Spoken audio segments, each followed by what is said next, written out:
Welcome to the Deerland Podcast. It's episode number 5. I'm your host, Mike Boley. I'm joined in studio today by the big buck killer himself, Mr. Louis Zinn. How we doing, Lou? I'm good, Mike. And also joining us today is our resident land specialist, Tyler Sellens. How are you, Tyler? Doing well, Mike. Well, we are here back at Deerland HQ.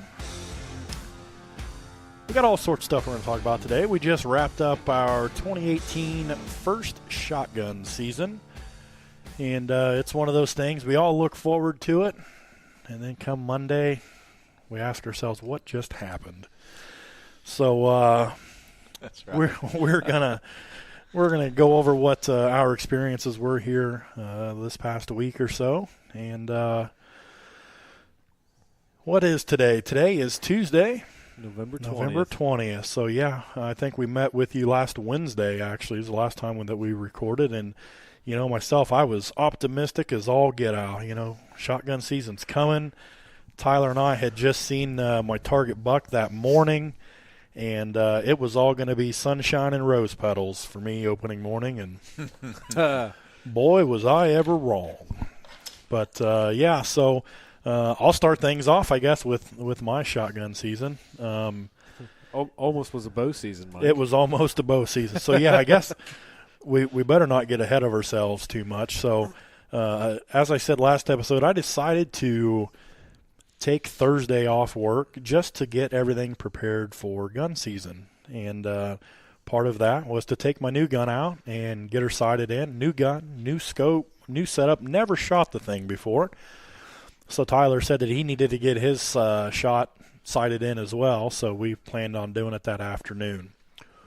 So we got together about 3 o'clock or so, I think, and got our stuff up and went to our shooting spot and got the target set up at 50 yards. I rigged up this beautiful target that used to be a bow target hanger. It's prototype. It's prototype. Yeah, we don't have patents in yet on it, but worked awfully slick, actually.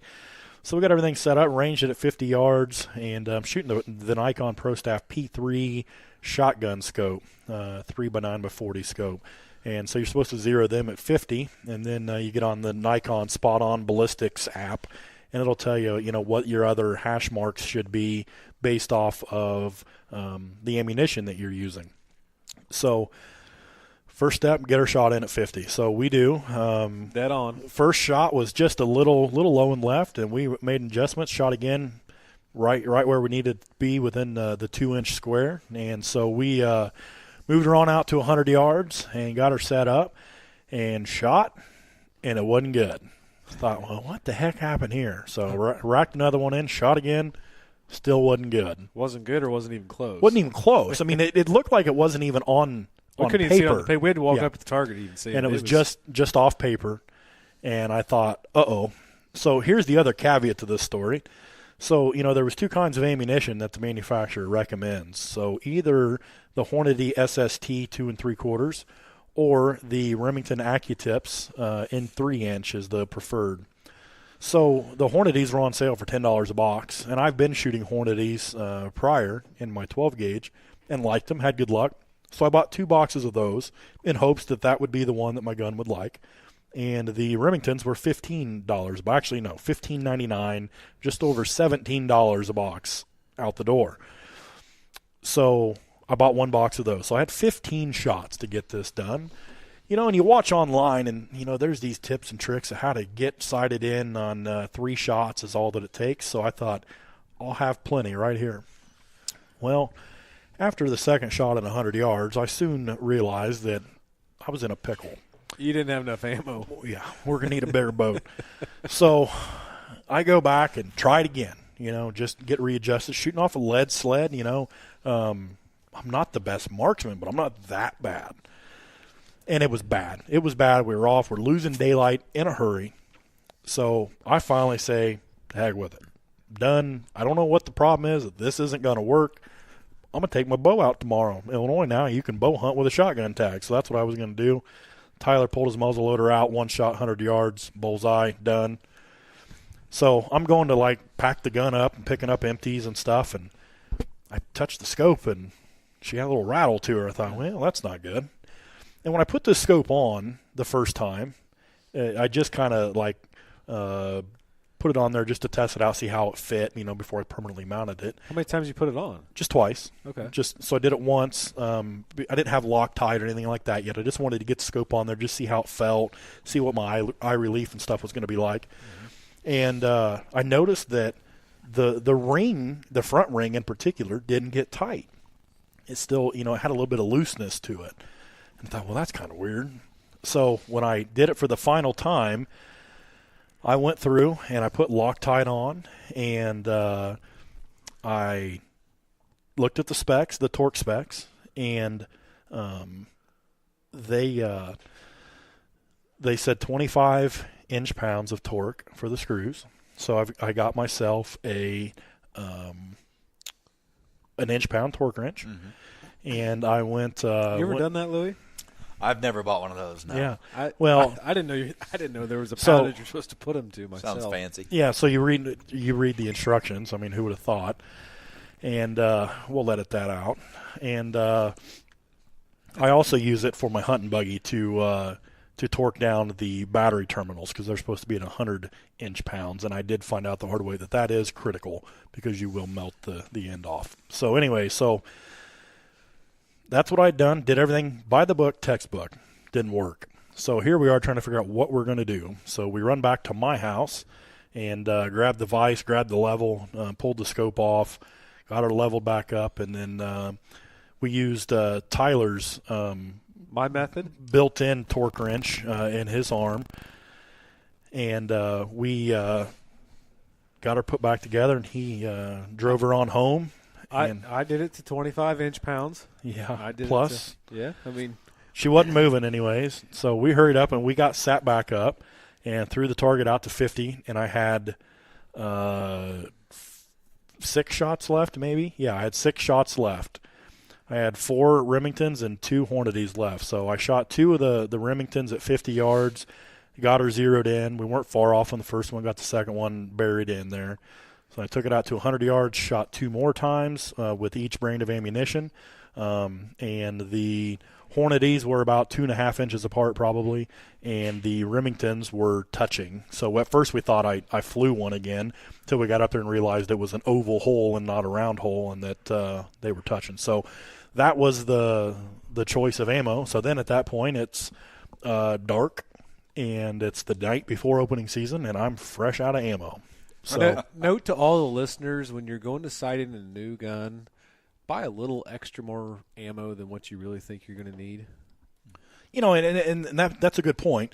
The problem because was if we'd have figured that out at last light with the scope, or ran out of ammo, I mean, you're 30, 40 minutes to run to the farm store and get, or wherever you're at, farm store, Game Masters, whatever you're going to get ammo and go back. And it's so cheap, the ammo, these fancy slugs you're shooting. Why not buy a whole case? Yeah, and if there was going to be 2 different kinds, or if there wasn't going to be 2 different kinds of ammo, that would have been a little bit better. But I didn't want to buy extra of 2 different brands of ammunition. So that's why I went with a 1. But that is a good tip. If you know the brand of ammunition that you're going to be shooting, have some extra on hand when you're going to sight your gun in, because it will come in handy. So even if you don't, I mean, when you're $1,000, $1,500 into a shotgun, another $15 on a box of ammo, Mike. Come on, Mike. Come on. Yeah, I got to give you a hard time. Yeah, we were literally down to single shots left to figure out. If you have $1,000 in this shotgun? No, it's not $1,000. No. It's whatever. 1,400, 15. What? Something like that. Into an Ithaca? Yeah. The Deer Slayer's that much. Yeah. Shoot 600 yards. 12. What? Sub 1 inch. No. $1,000. $1,230 for the gun, and then are you kidding me? A couple hundred for the scope and the rings. Yeah. Does your wife listen to these? No. Okay. No, she Is doesn't. is it a bolt action, or is it just a single shot? No, it's an Ithaca 37 Deer Slayer 3. It's made off their old Model 37 action. It's a pump action. You ever seen a Cricket? I had no idea. Yeah, it's a very heavy walled barrel. The receiver is machined out of one solid piece of material. The barrel is then permanently affixed to the receiver. You don't take the barrel off, so it's built just like a rifle. and then it's a 26-inch barrel, and with the twist rate that they have on it, they tell you 4-inch groups at 200 yards. So it actually is. I was doing a little research, just killing some time this weekend in the blind, and I was looking through slug guns that are long range accuracy for what a slug gun is. And it's the Savage 220 or the Ithaca Deerslayer 3, and I think there's a Super There's X3. $1,000 difference in the two. yeah, You know. yeah. I mean, you're gonna have 600 in a 220, 5 something. Yeah. You know, So $800. yeah. Jeez. But so I was going to go with the 220 to begin with, but I guess I kind of bought it more for what's it going to be worth 30 years from now. You know, Sure. There's tens of thousands of those 220s getting made. This one here is a much more beautiful gun.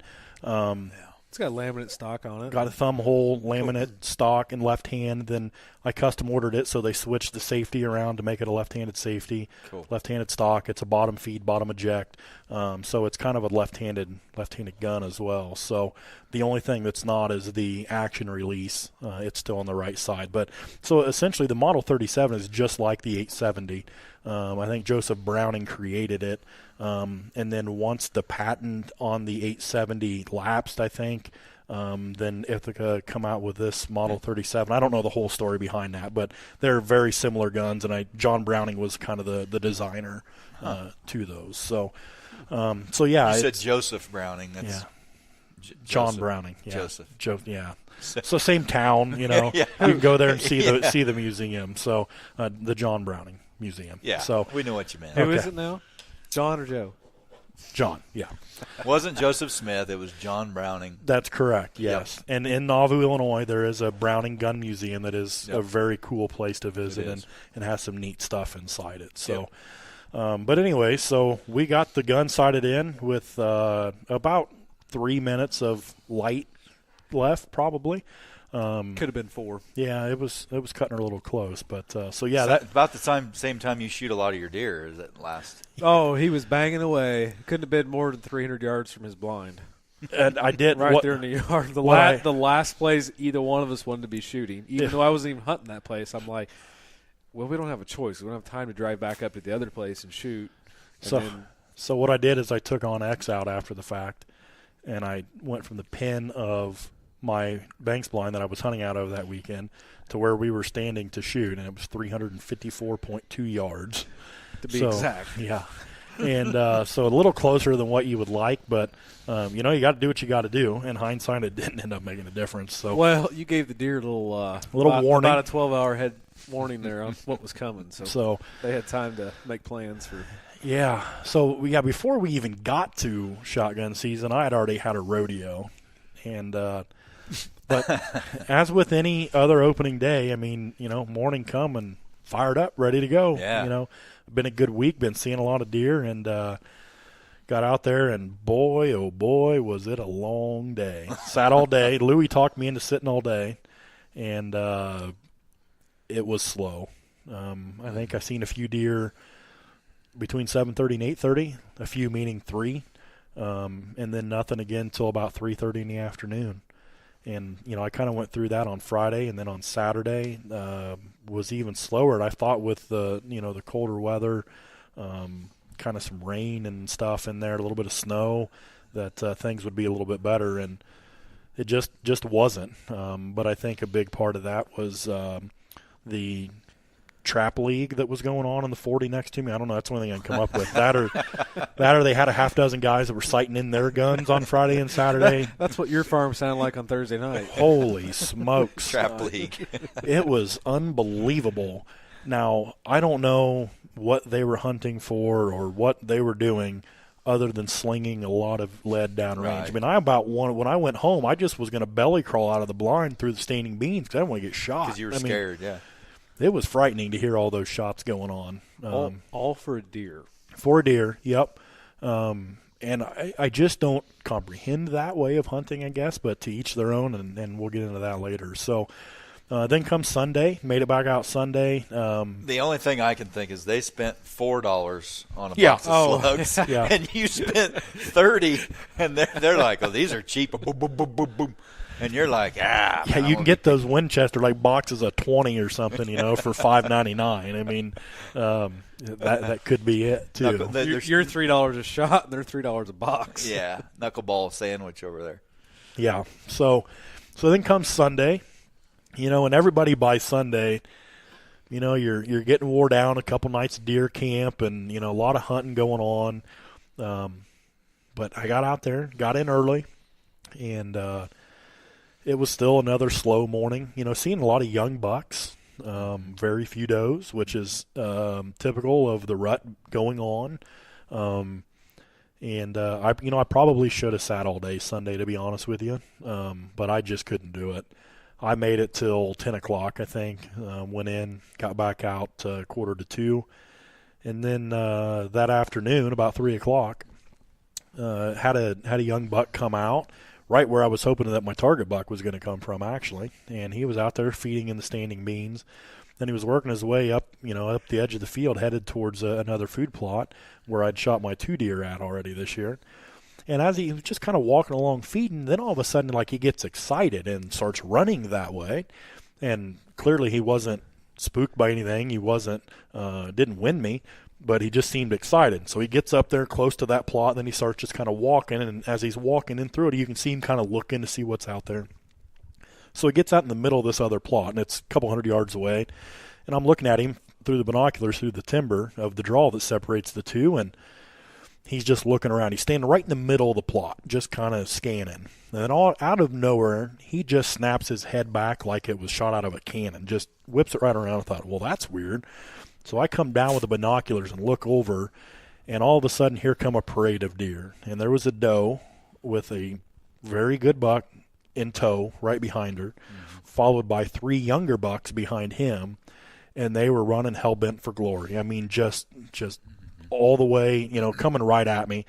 And they covered probably 150 yards in maybe 3 or 4 seconds. I mean, it was no time. That normally, and they ran into the timber right behind me. So then my head's on a swivel now. I mean, I'm covering 5 windows back and forth, seeing, all right, where are these deer going to come back out at?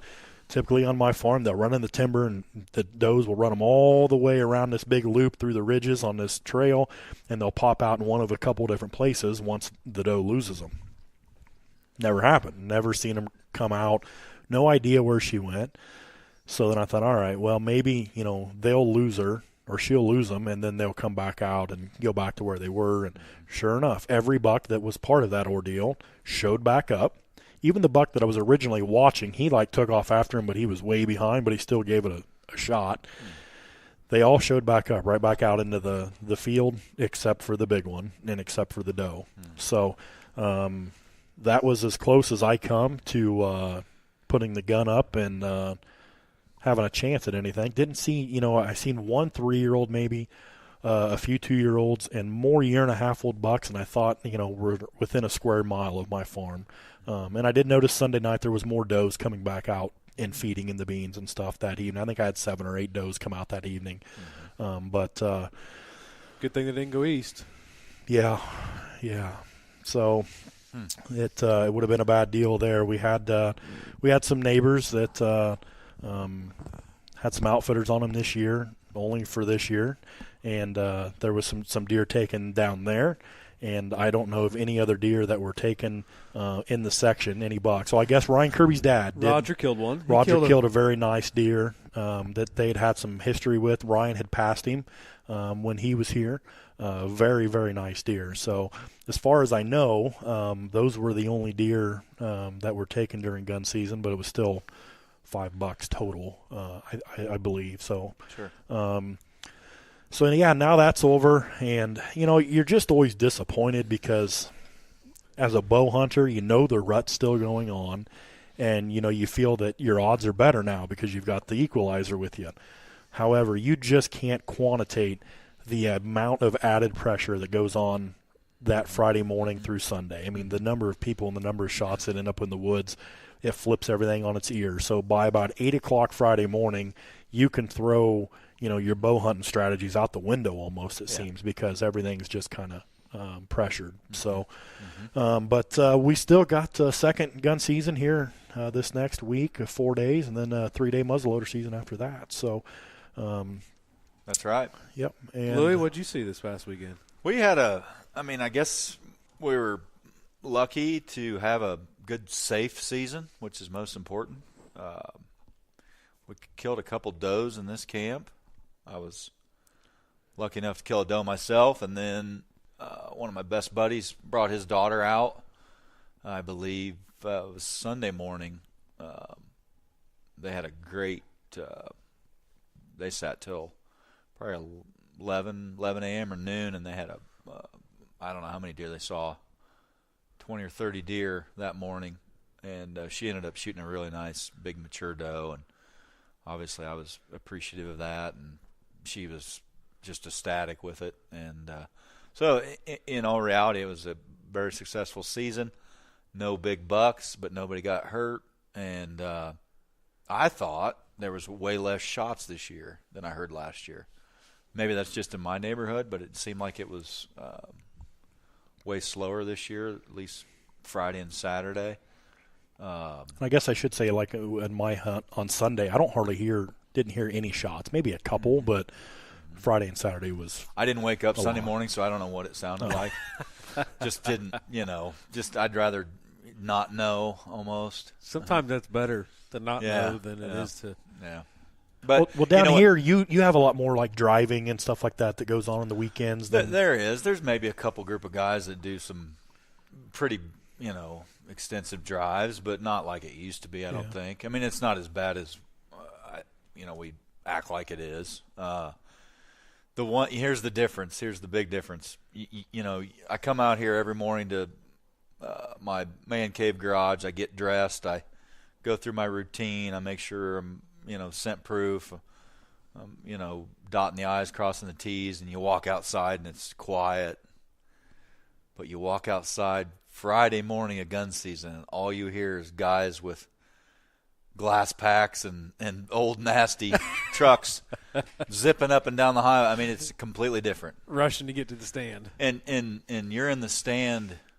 I get in the stand early. I mean, I'd rather sit in the dark for an hour than get in it 10 minutes before legal shooting and you're scrambling to get all your stuff up. Well, in the if tree. that, I mean, I always want to be settled in a half hour before legal shooting light. Yes, exactly. So when we get in the stand, we're pretty serious about things, and it's amazing. You crawl up in your stand, it's quiet. You're listening. Your ears are, you can hear every little crunch, this and that.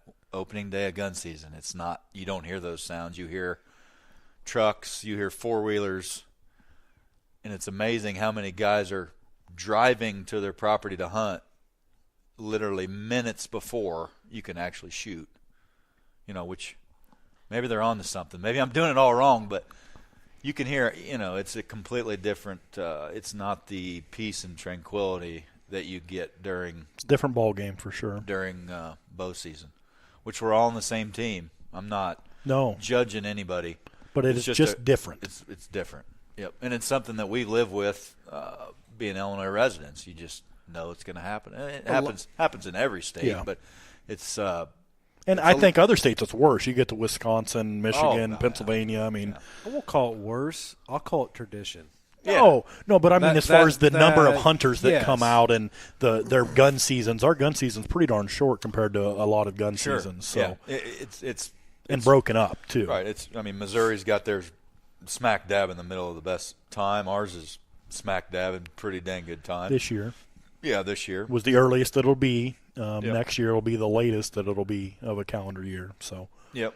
It's a lot of gun seasons. Yeah, a lot of the gun seasons, in my opinion, across numerous states are a tradition for people, and I think as bow hunters, we maybe it's a more drawn out season.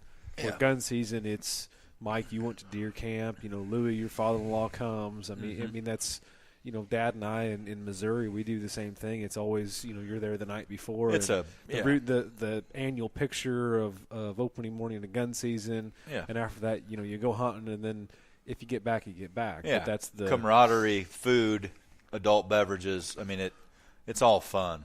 Yeah. Don't get me wrong. I love it. I still love it. And I know the hunting part of it is secondary. It's exactly right. I think that's why I still get out there, because of the tradition. You know, Sure. there are a lot of bow hunters that just don't do anything during Yeah. gun season. You know, they just sit it out, and I don't want to do that because I still enjoy the traditions of gun season. Yep. But it is tough. Every time a shot goes off, you kind of cringe a little bit. Think, Oh, oh no, What was that? What Yeah. they shoot? Where they at? I mean, just Yep.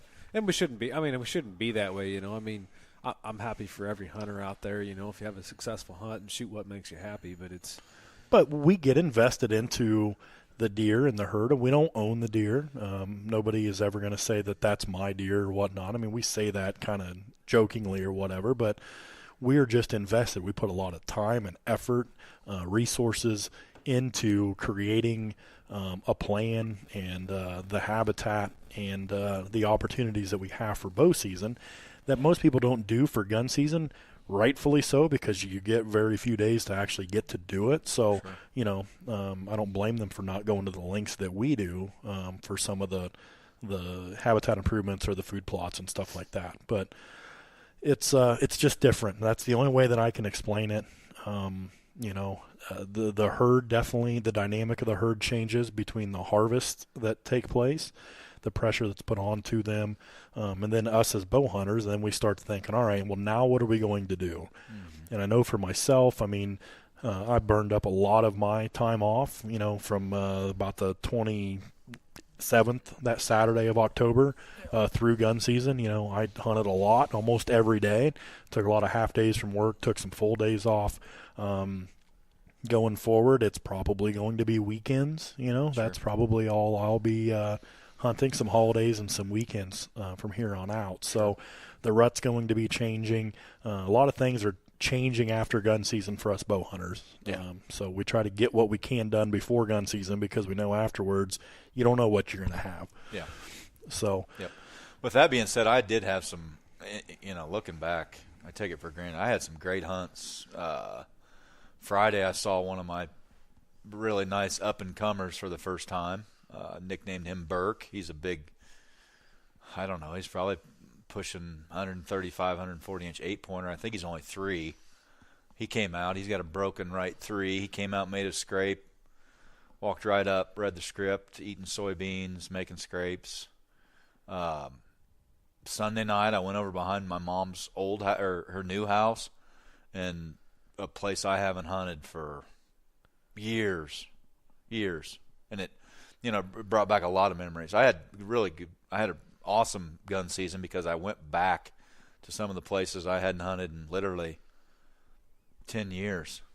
So, I mean, the places my dad took me deer hunting, my uncle took me, sat on the ground and just saw a lot of deer, you know, like makes you think you're missing. You know, I brought back some memories. I probably ought to spend more time over there. Yep. I probably ought to put a food plot in somewhere I would be comfortable sitting instead of sitting on the ground. So it's this year's been, you learn every single year. I mean, it's Major League Bow Hunter, that show. Yep. It's all about continually learning, Yep. and it is. Never stop learning. Yeah.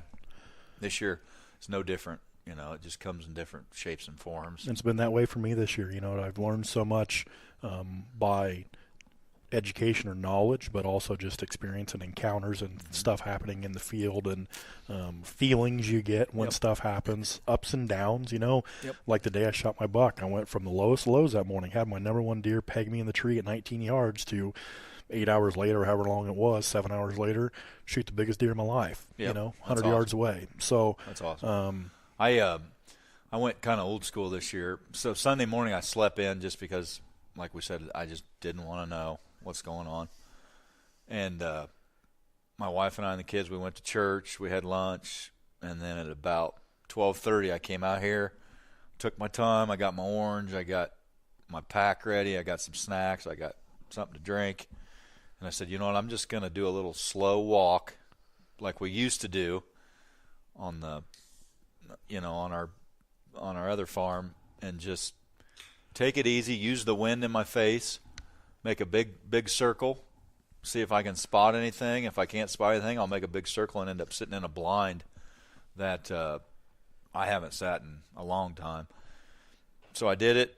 I didn't see any deer on my walk. I got up in the blind, and I don't know, I got in maybe 2 o'clock, and it was instantly bucks chasing does up and down the draw. The wind kind of got a little switchy on me. I did have a doe bust me. But then I also looked down into this waterway that you never think a deer would be, and there was a doe bedded down in this waterway. And I'm like, oh, that's kind of a weird place for a doe to be. So I kept glassing that waterway for a buck, and I don't think she had a buck bedded with her. But I ended up seeing probably 12 or 13 deer that night, and the last 15 minutes of light, I had a beautiful, I think he was 3, maybe 4, had me kind of worked up. I thought I was going to be maybe tagged out. He was a nice 6-7 inch brow tines. I mean, he come all the way across this cornfield, and I had a doe and a fawn feeding pretty close to me, and just some mowed CRP, nothing special, but there's volunteer clover all over the place in this mowed CRP, and this doe and this fawn were feeding within 20 yards of this makeshift blind I'd set up years ago. The differences in that and a Banks blind are catastrophic, but the deer just didn't even know I was there because it just doesn't get any pressure. But this buck come all the way in grunting. I mean, it was just cool to see a different herd of deer, and it's one of those spots you just never know it's going to show up. He was probably 2 years younger than I wanted, but I think he's a 3-year-old. He's just a beauty. I mean, maybe 130-inch 8, big tall brows. He might have had a G4 on his left side, but just makes you puts things in perspective as far as how you started out, and sometimes it's good to get back to the basics. Yeah. You know? And I know for myself that Sunday afternoon, having that big one come out and come by, it kind of just refuels you a little bit more, to end on a little bit of a high note maybe. Yeah. So Yeah. The next time I get out there, I think, all right, let's give this another shot. And I should also mention that I haven't checked trail cameras since, I don't even remember when, the 10th maybe, somewhere in there. So I will probably go out on Thanksgiving midday and try to check them, reposition them. I don't know. I've got some on scrapes, and I'm kind of on the fence yet on, if I'm going to leave them there or move them to some more food or, some travel areas. So I'll be curious to see what – I was going to go out right away after gun season, but I wanted to give it a few days and see if things settled back in and if anything showed up. So I'll probably check them this Thursday and then maybe like next Wednesday, the day before our second gun season, Sure. just to see if anything is showing up and, what time of day or where it is. So what about you, Mr. Sellens? How did your weekend go? Well, a funny story is I probably had a little technical, I don't know if I call it technical, but I just, I thought I had tags for this, gun season, but apparently what I had in my head for tags is what I had in 2017. So needless to say, I did not have a buck tag for firearm season, but thankfully I did buy a doe tag last week on Tuesday, probably one of the last few that were left.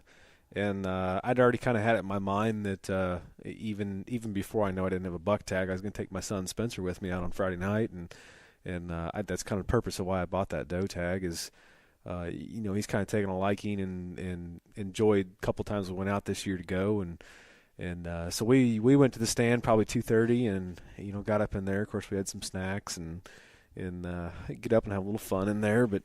We had a few turkeys come by us at, I don't know, maybe 10 yards and came out in the cornfield and fed around. And he was getting a little restless, and sort of, I should say Spencer was. And it wasn't probably 15 minutes later, I kind of turned around and peeked out the window of the Banks blind, and I saw a few fawns that stepped out. So we kind of started paying attention to those, and ended up being a doe and 2 fawns. So we watched them for a little while, and it probably wasn't, I don't know, maybe 5-10 minutes later, I had a single doe step out, and I was hunting with a buddy too, and he was further back in the farm in a different blind. I told him if I was, had a chance to shoot a doe, I was going to. And so Spencer and I got him in there between my legs and slowly trying to open the window. And keep in mind, he's never, seen a deer shot or been through that process. We went and watched, and he's understood through bow season that we've got to get the deer close. So we got the window open. Of course, that was kind of a fiasco because I'm trying to get him positioned and get the window open, and deer happen to look over because the sun's shining on the blind and wonder what's going on. And I got the window open, got the gun out, and Spencer, he's watching what's going on, and that doe, she turned and faces me. So I'm like, well, I'm not going to take that shot. And finally, she turned back broadside, and I asked Spencer if he could see it, and he said, yeah. So I shot, and she takes off running. I got him back up at the window when the smoke cleared, had a muzzleloader, and she goes running over, and he's able to see her fall down. So he thought that was pretty cool. So we sat there probably 10 minutes and got down and started across the field to her. And he Louis, we need some better chairs here. This thing about went over on me. But he got up, thought it was pretty cool. First deer, wasn't quite sure what to think walking up on it, and a little blood here and there, but I got some pictures with him, and we kind of went through the process, explained some things, and then I told him what I was going to do with gutting the deer, and so I got him the whole leg, and as I'm gutting, I didn't know what Spencer was going to think about the process, and so I gutted the deer, and as I'm doing it, he says, "Hey, Dad, can I look in there?" So, he was eating it up and really enjoyed it, and told the story to a lot of people, and so to me, I may not have had a buck tag, but that was a very successful season for me. A very memorable season, I guess, more than anything that I will never forget. Awesome. I've probably not been that nervous shooting a doe in Yeah. a long time. You just think shooting a doe, oh, I'm just going to shoot one, but I was just dead set on wanting to make that come together for him and enjoy the experience, and proud dad moment. Well, sure. I actually just ordered my son Riker, who's exactly a year younger than Spencer. Ordered him an orange vest and an orange stocking hat. Supposed to be here this Friday. Cool. And we'll see how Thursday and Friday go of second season, and I may take him out for an evening hunt, over the weekend of second season. And, I probably won't just go out to shoot a doe. I will still be after a buck because that's, where I'm at right now. But he hasn't been out yet in the stand, so I want to get him out there and see how he does. And I think, gun season is probably the time to start that. You don't need the deer as close. We'll have the temperature regulated if needed. We'll be in a banks blind, so, I'm not worried about movement or sound or anything. And just getting that first experience. I mean, as I've talked about, he's helped me put in food plots and check cameras and stuff like that. So I think that'll be a good experience for him and something that I'm looking forward to. And then, maybe next year, maybe this year we'll get one on the ground. You don't know. But that's kind of my plan with him is to get him out. I always say, too, is keep in mind the reasons a lot of us, our dads got us started, or whoever got you started. My dad as a little kid took me, and remember that those hunts are going to really, be ingrained into their mind, too, that those memories are going to stick out to them. Because I remember a lot as a kid growing up of, I remember watching Dad. He could tell some stories on me here, but I remember watching him shoot a turkey at what seemed like 200 yards just because it was – I was there probably. Right. It was never going to come in, but I remember him shooting. But it's I don't know what it is, but, it's cliche, but people always say you never forget your first deer, or you never forget your first turkey, and that's so right. I've forgotten some deer and some turkey, but you'll never, ever forget the first one. Or even the first time you go hunting with your old man or whoever mentors you. Yeah. You'll never forget that. I've forgotten more stories or the details about, does or bucks or a lot of things I've killed, but just that hunt that evening was really, is special to me, I guess, just taking him and seeing the light in his eyes of seeing, hey, this is fun. Yeah. We got done. I said, you want to do this again, buddy? And, he's, yeah, let's do this, so. It's just, it must mean it's pretty darn important. Our kids look up can't to us. forget it. I mean, that's there's no simple fact than that. Both of their mom and their dad. I mean, we're their heroes in a way. I mean, so. And it doesn't matter if you've got a son, a daughter. No. Take them hunting. I'm going to take them both, Louis, you've got two girls. Yeah. I'm sure you can do the same thing when they get, if they want to go, yeah. We'll go. Your oldest is 2 now? 3. Stella's 3. 3 now. So she's getting to that age where, she wants to go, but it would.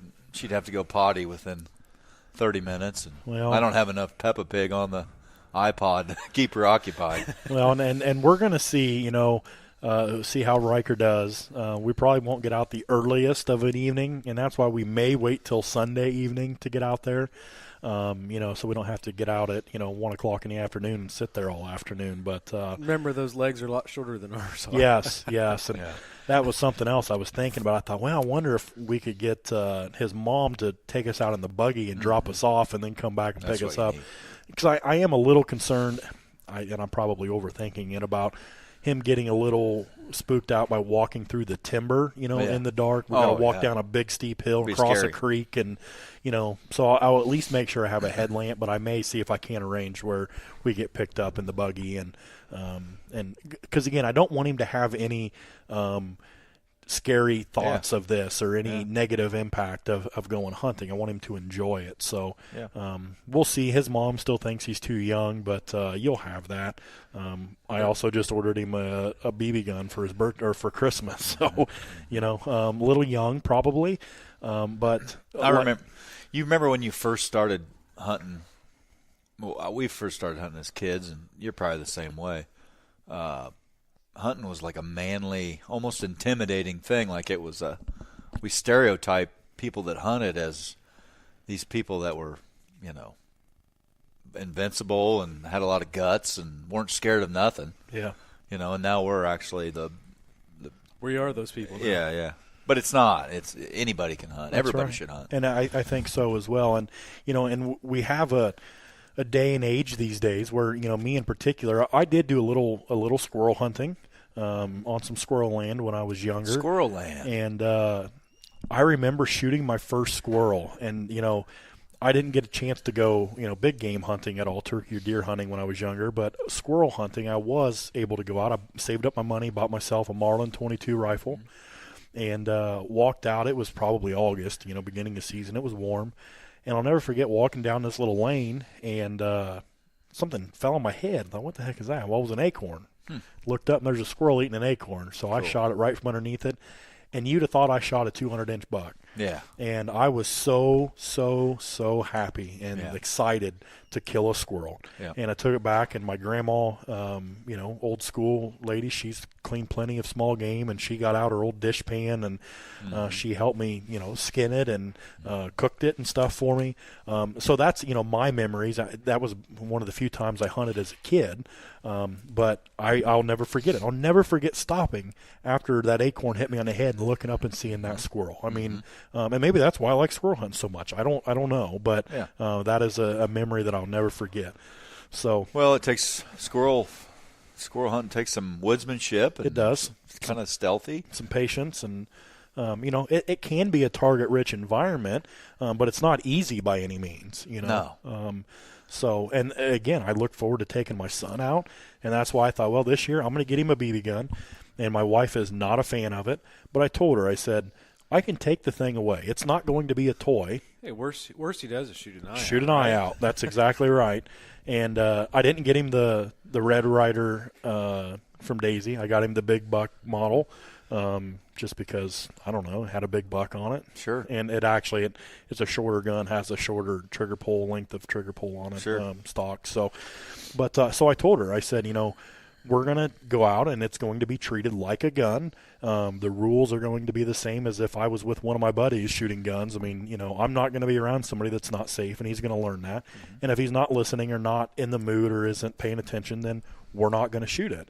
And if he ends up being too young, then, we'll put it up and we'll wait. But I've had him out, in the garage and around the tractor and stuff that, can be dangerous. And I tell him, hey, you need to stand here, you need to do that. And he always does it. He knows that we're not playing when we're working, and I tell him he needs to do something to be safe. He always does it, and it's never been an issue. So, I'm going to get him out there, and maybe next Christmas I'll hand him down my Marlin 22. I don't know, maybe it'll be the year after. I'm not sure, but sure. He's going to get started young.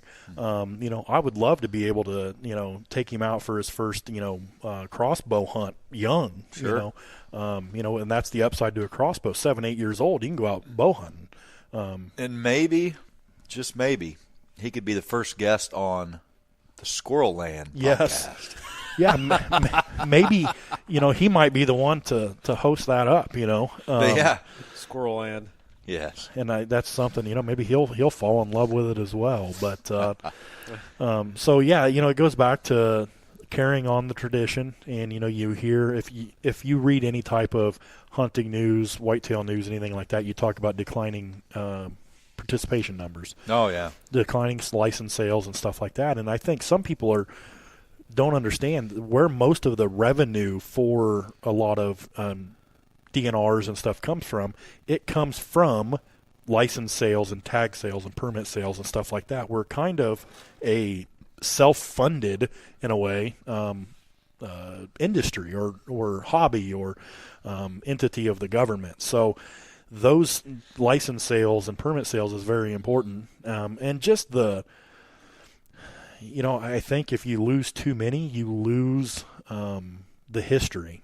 And we've already done that. We've lost a lot of woodsmanship with technology, and I think there needs to be a fine line of using technology, but also still knowing to go out and cut a track and see sign and beds and stuff like that. And that's stuff that I'm still working on as well. I'm not a great woodsman. It's not something that just comes natural. It takes time and repetition and getting out there and doing it. But I think it's very important. My biggest downfall is I have zero sense of direction. Even on my own farm, you get me out there and I just get turned around. I couldn't tell you which way was north to save my life, especially if it's cloudy. Yeah. That's why he always says that place hunts like 100 instead of a 35. He's actually not even on his. No, luckily with OnX Maps, and I'm telling you, his wife has to shoot a flare at night so he can get back home. Ring the dinner bell. If you don't have OnX Maps, and I know that it's probably, a lot of people think it's for public land hunters or stuff like that. It is a very good tool for guys that own 40 acres of land, private land, because the features on it to map out stuff on your own property, to be able to zoom out, and in case you had to track an animal on a separate property, you can get an idea, for one, who owns it if you don't know, where it may have went, and also it tells you where you're at.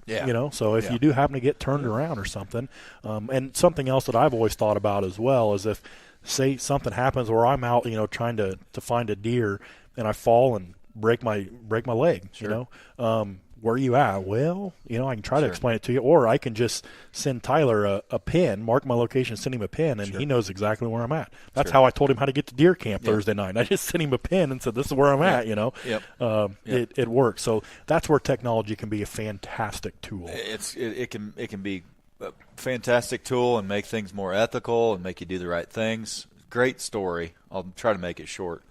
Last week, I was talking about how important it was. I met him before, but I talked to the neighbors to the south for an hour, and we learned so much about some of the same deer we were hunting. So that day after, actually to the east of me, I was gone. And the Georgia guys were going out to hunt here south, and my driveway is a dead-end road.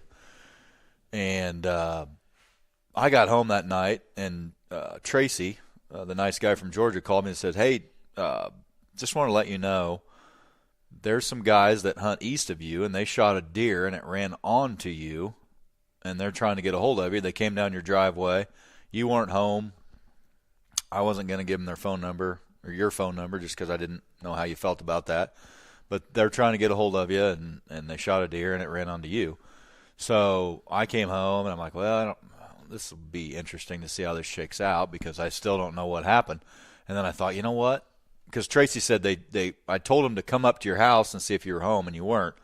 So I'm like, you know what? They might have left something at the front door. So sure enough, they left a nice note on the front door saying, here's my name, here's my phone number, here's the property we hunt. We shot a deer at this time. We didn't find it on the property we were hunting. It went over onto you.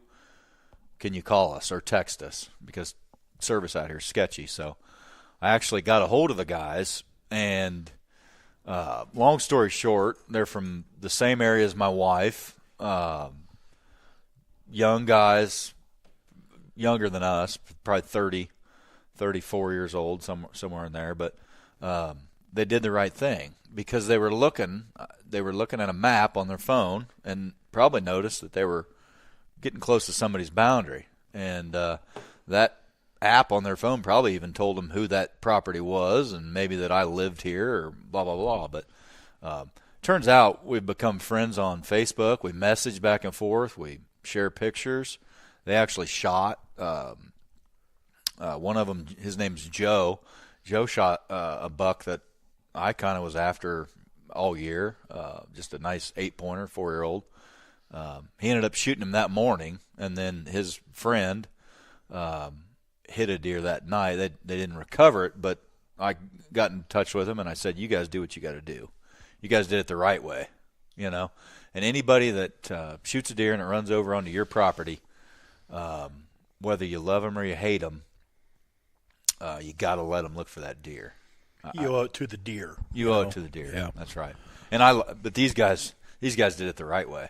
Did they ever find the deer? Did you? They never did. Never did. No. The next morning they went out and looked for maybe 3 or 4 hours, and they never did find it. Which is, they think they maybe hit it in the shoulder, which is probably non-lethal. But you haven't seen him show back up on camera yet? I haven't checked cameras like okay. you. Yeah. But that's how you're supposed to do it. And you know, I didn't know a thing about the guys hunting that property, and now I know them. I've got their phone number. We text, we Facebook message, so we can both share management philosophies, and if we can we can all agree on certain things, and some deer might grow up to be a little older and more quality. That's what it's about. Quality deer management is all about friendships and how you get along with your neighbors. It's about neighbors getting along is what it is. Not just about old deer, big deer, anything like that. It's about quality. Yep. And that quality encompasses more than just the deer. You know, it's the whole package. You know, the friendships and the stuff you do before you ever get to the woods or in the off season. I mean, there's so many different aspects that go into, you know, quality deer management, whether that be, you know, QDMA quality deer management or just quality deer management in general, which is something that, you know, the three of us are all like-minded in. I mean, I haven't been through the QDM classes yet, Tyler. I know you're in Land Steward 2 now, and I hope to be at some point. I mean, that's a goal. It just hasn't been able to happen yet. I've got other things to get done ahead of time, but I do want to do that, and not for any other reason than to gain the knowledge. Sure. I mean, that's all that it's about. I would encourage anybody to, at some point, do level 1 and do level 2. You know, they're going to cost you some money to do, but you're going to take a lot of knowledge away from those. There's a lot of good, a lot of good people. They're going to, Joe Hamilton, the founder of QDMA, Kip Adams. They got a lot. Craig Harper. I mean, I think I've said this on a couple of the 1 or 2 of the past episodes of, Craig Harper. If you don't have one of his books or his publications, get it, read it, learn it. You will take something away from it. I don't never stop learning. That's information that you just I think it should be one of our goals to have those guys on this podcast. Yep. And along with a lot of other guests, but the never stop learning thing, I mean, that's just a good principle to have in life too. I mean, never rest on your laurels. Don't ever think you've got it all figured out. There's always someone out there that knows more than you that you can learn from. In my line of work as a cop, there are new cops that are just fresh out of the academy that are learning something new that I didn't know about, so I don't hesitate to call them. I don't care if you've been doing it 6 months, I've been doing it 15 years. That doesn't matter. Exactly. You can always learn something new. Does not matter how experienced or how unexperienced somebody is when in the hunting world. Be humble. Yep. Talk to that person, because no matter how much you think you know, mark my words, you can learn something from that other person. They have a little piece of knowledge up there that if you listen, they'll give it to you, retain it, you'll apply it somewhere in life, in your hunting, what you're doing. And that's something that, Tyler, your and I's friendship that I've always been so thankful for is, I've come in with, less experience, and from when we first met, I mean, I didn't have quite as much knowledge, but I have a lot more now. But we talk about all sorts of stuff, and I'll bring up a new idea of something I read or something I'm thinking about trying, and you've never really just come out and said, well, that's dumb, or, I wouldn't do that, or, it's always, all right, sounds all right, or maybe you'll learn a little bit more, or, do a little research or ask around, and, maybe you'll have somebody tell you that they've done it and maybe be careful, or maybe they'll tell you, hey, yeah, that's a good idea, and but it's never been one of those things that, you've been doing this for 30 years and I haven't, and, that's not the way to do it because you've never done it that way, so it can't be the right way. That's not the way to go about this. And I think the three of us, that's how we get along so well is we all have a little bit different ways of doing things, but I think as time goes on, you're going to see each of us taking a little bit from here and here, and whether it be how we do our food plots or some of our hunting strategies and stuff like that, just because we're always open-minded if it's something that, might be working good. And I talk to a lot of people all the time, whether you're out, looking at properties or talking to buyers and deal with a lot of people that are of various ages. I've had guys that are twice my age that we'll just be riding along talking about something, and I'll mention something, and he'll kind of look at me funny a little bit, and we'll spend 15, 20 minutes talking about it. He's like, man, I never thought about that. That's a good idea, and vice versa. People that are way older than I and had way more experience, I'll learn stuff, and people that are younger than me, I'll learn stuff. So, always don't ever. I'm always a firm believer, don't ever be the guy that knows everything in the room. You can learn a lot from listening to people and right. just sharing your life experiences. It's the old saying, that's why you have two ears and one mouth, Yeah. Do twice as much listening as you do talking. And, back to the QDMA thing, and that is something that I really want to do. And, maybe Louie, you and I, that's something we can get done together because the level 2, you got to go, somewhere. They have a couple of them a year and in person. And but I think that's something that we should do together and, plan on having a goal for that because I think it can benefit us and our farms and our kids and, knowledge is priceless. That's one of my mottos. I learned stuff from that class I never knew. I mean, I think it's called toxoplasmosis. If you don't know what it is, look it up. Yeah. I mean, freeze deer meat before you eat it. Right. I'll leave it at that. And I don't know the specifics of it. I just learned enough of that. So little things like that. Man, I did just have some fresh back straps off that old buck that tasted awfully good, though.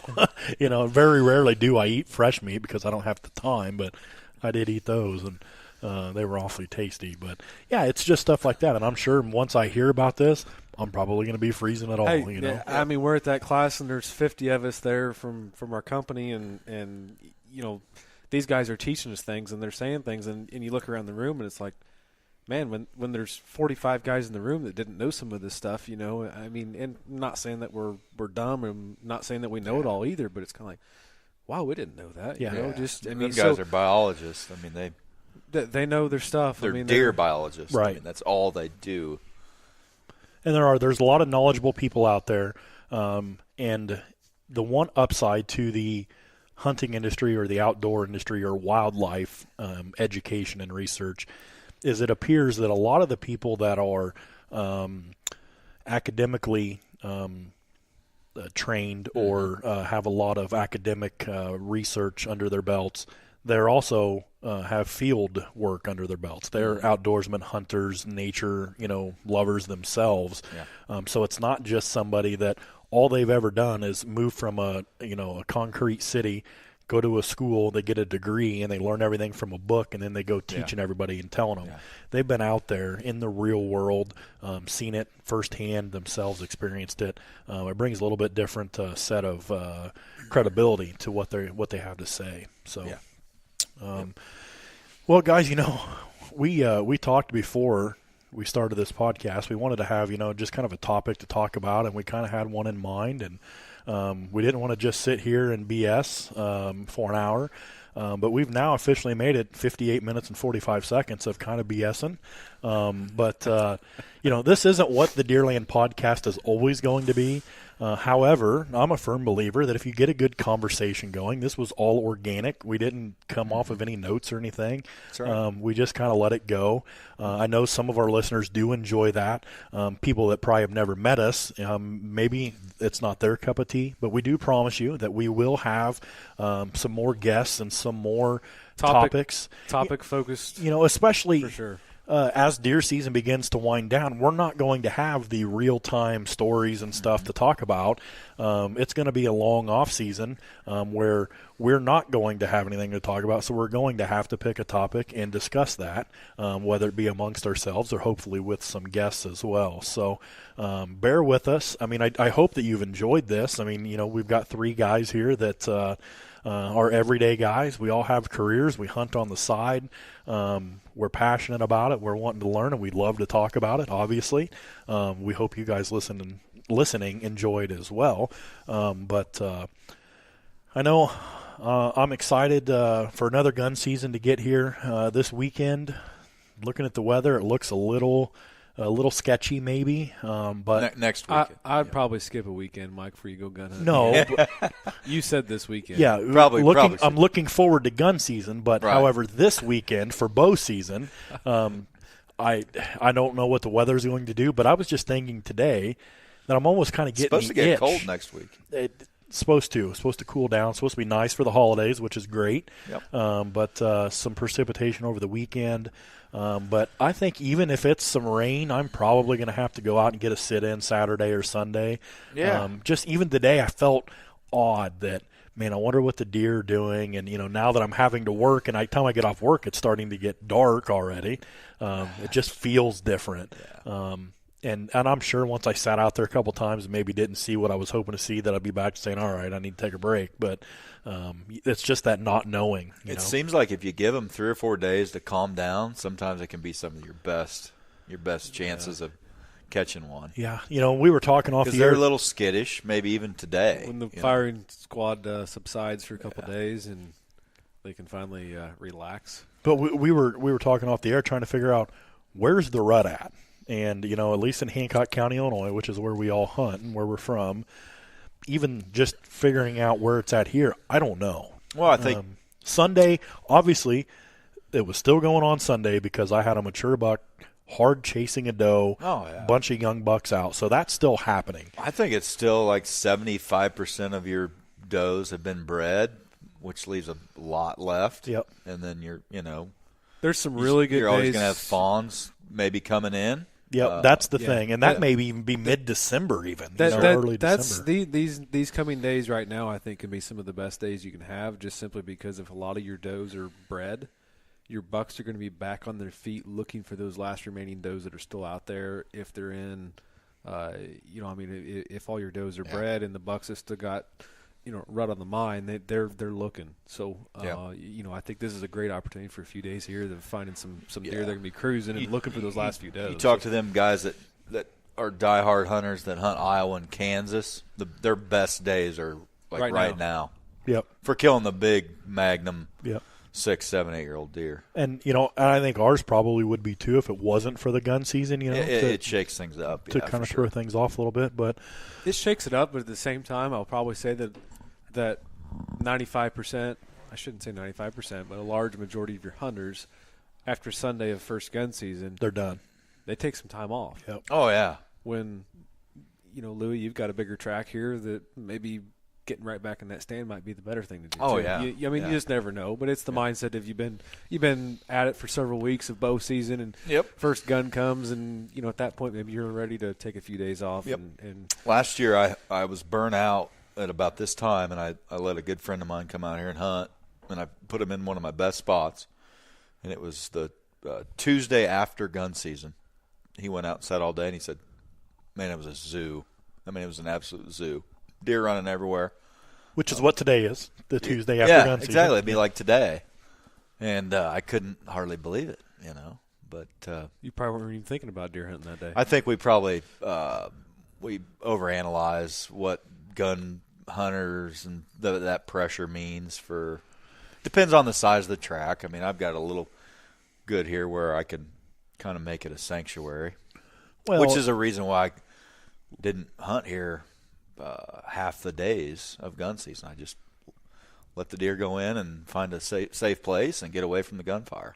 And I think my experience on Sunday, having that large mature buck chasing a doe on Sunday, it's still happening. The rut's going to happen, and this was 3:00 in the afternoon. So, and I think from what I've heard over the years is, when the number of does that haven't been bred is, a minority, 10, 15, 20%, that the mature bucks are the ones that are trying to get those and usually get those, that the amount of recipients is dwindled. So especially when you're in a balanced deer herd.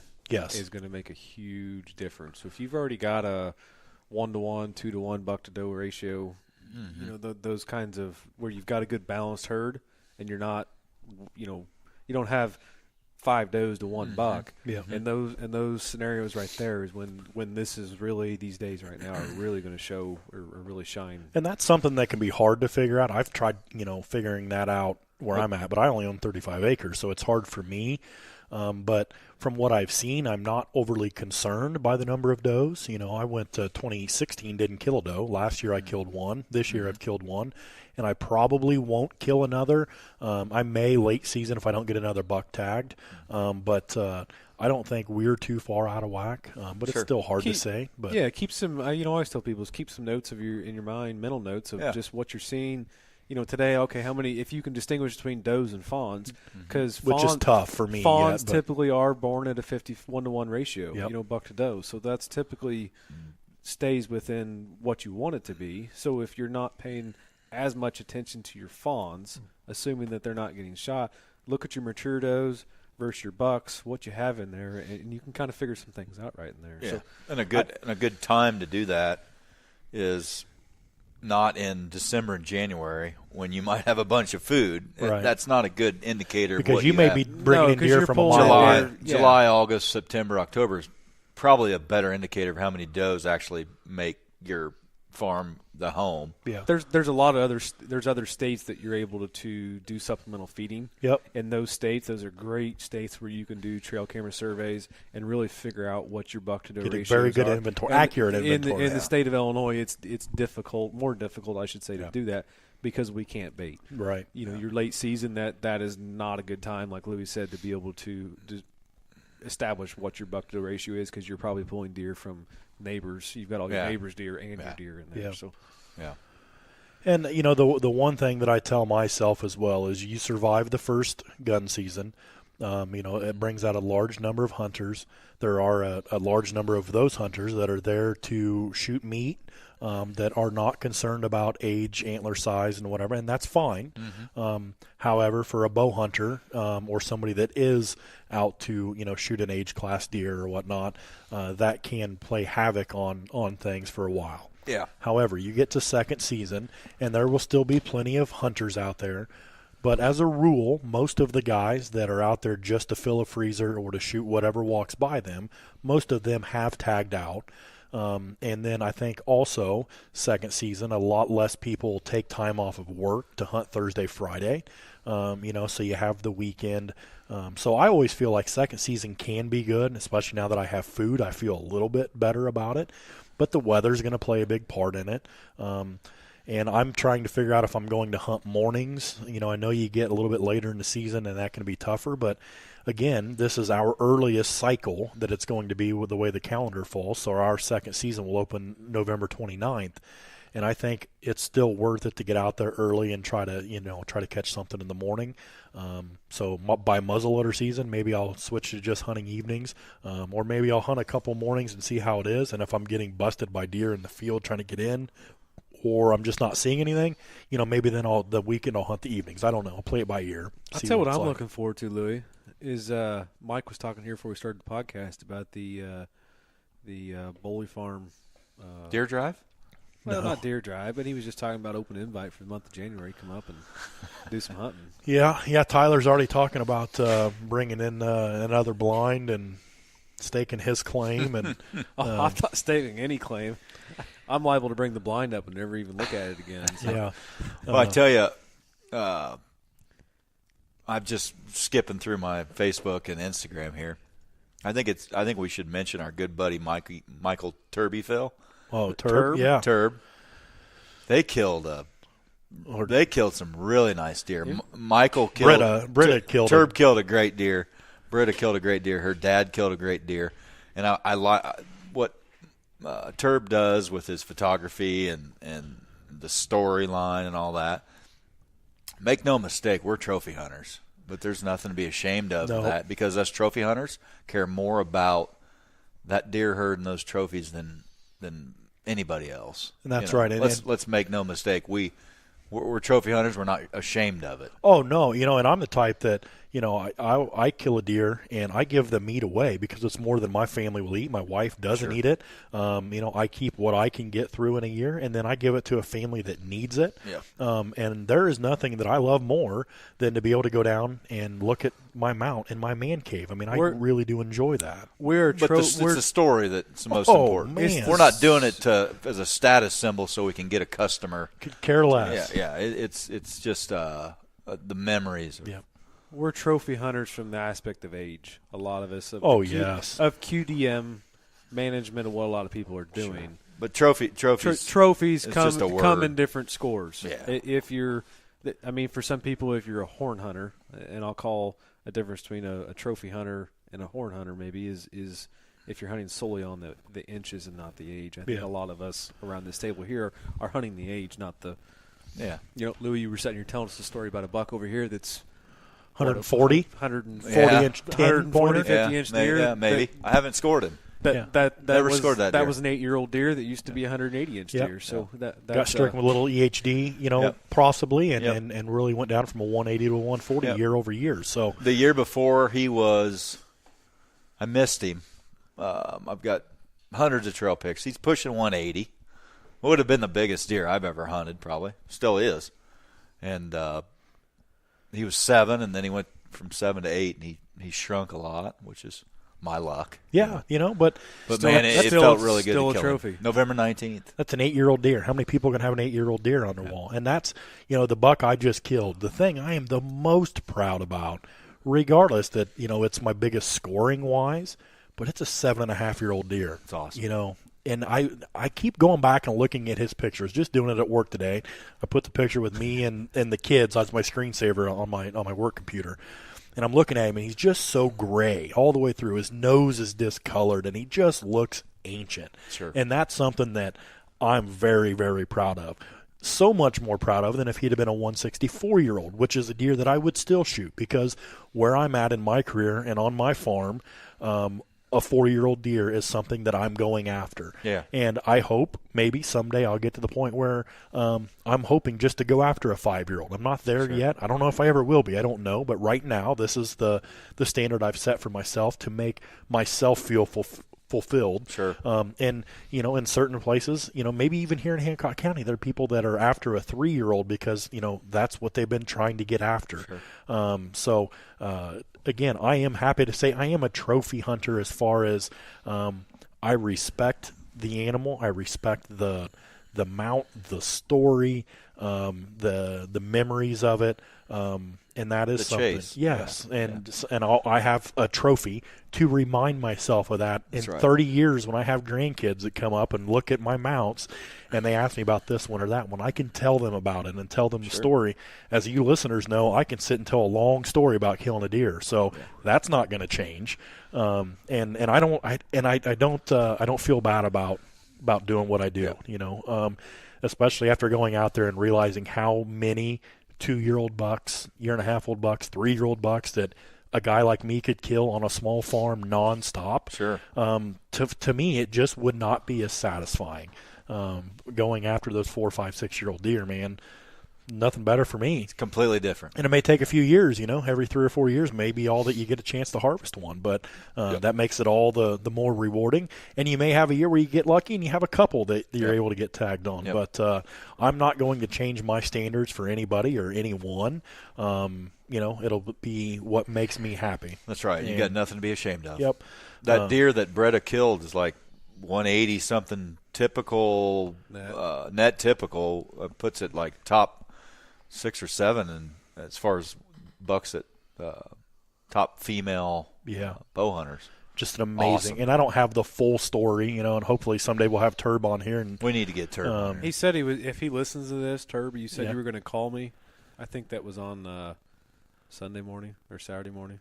Yeah, just to get Turb's a great dude. Turkey calling fool. Yeah, and I reached out to Turb this off season on some turkey hunting stuff, and he gave me some advice on some equipment and stuff like that. And he's been to the house a couple times with Ryan. Had a couple drinks and hung out, but I don't know him that well. But just a down home good Yeah. dude that They had is a very great year. passionate about the outdoors and the industry. Oh, he's awesome. And glad that he's a friend of the show as well. And I could tell some stories on turf that were kind of funny about turkey hunting. He can run a diaphragm just about as good as me, not quite. Really? It's All right, well, it's that's- close.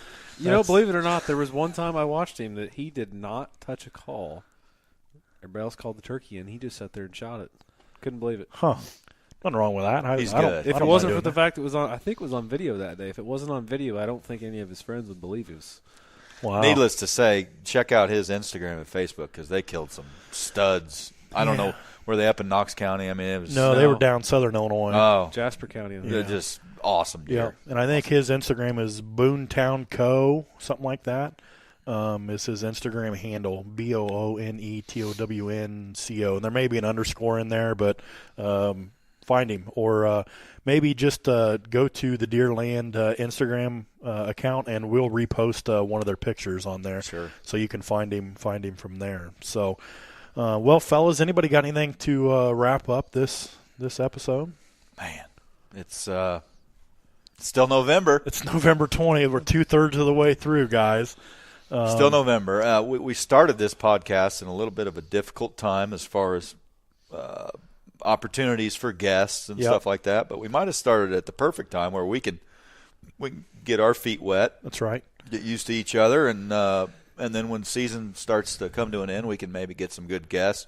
We've got dreams and aspirations of some really Big things, but Yeah. we realized that nothing happens overnight. We've got to earn our way, and we're wanting to get a product out there that we can show potential guests. They can, pick a few of these episodes and listen to bits and pieces, see what we're about, see what our production's about and our personalities, and hopefully they would be proud to come on and give their 2 cents on a show like this. But we're going to continue to keep growing. We would love to see our numbers grow more. We're going to need some help, from all of our listeners and friends and family. Share our Facebook pages, like our YouTube page. Our YouTube page has like 2 subscribers, and I think I'm one of them. Our Instagram account, we're still trying to get those built up. And we got to do a better job ourselves of, becoming a little more active in social media. And again, that's something that as we start figuring this out more and more, and I think too in the off season when we're hunting less and things slow down, we'll be able to put a little bit more into that. For sure. I think we're going to have some really good topic-focused podcasts in the future. They're going to focus just solely on, whether that's scent control or food plots or, access, Scouting or, equipment. I mean, just all those – and try to get those, I guess my thought on a lot of that stuff, guys, is just let's get it, let's not wait until April 15th to do food plots. Let's do that. And we want to get you that information ahead of time so you can make, learn something and try to apply a little bit of maybe what we know into your plots this coming year. We're going to bring it to you when we start thinking about it, which is January 16th. Yeah, well, Yes. no, that's squirrel season still. Yesterday. We got till the middle of February. Lou, we can handle some podcasts here But like with food plots, that's something that it may be a 2, 3, 4 part series on food plots because there is so much to talk about. And with we'll get some specialists on here too. Yep, and we'll try to do that. But we appreciate every single view. Every time that I get a message or an email or a comment from somebody that they've listened and they've enjoyed it, we love hearing that. Even if you have some critical feedback, let us know that as well. We're still learning the ropes here in the podcast world as well. So I think we're going to wrap things up here for today from Deerland HQ. Again, check us out on social media. Our Facebook page, Deerland Podcast. Instagram, also the Deerland Podcast. Our website, deerlandpodcast.com. Like, comment, subscribe, share. If you're on iTunes, give us a thumbs up. Give us a 5-star rating. Tell all your friends about it.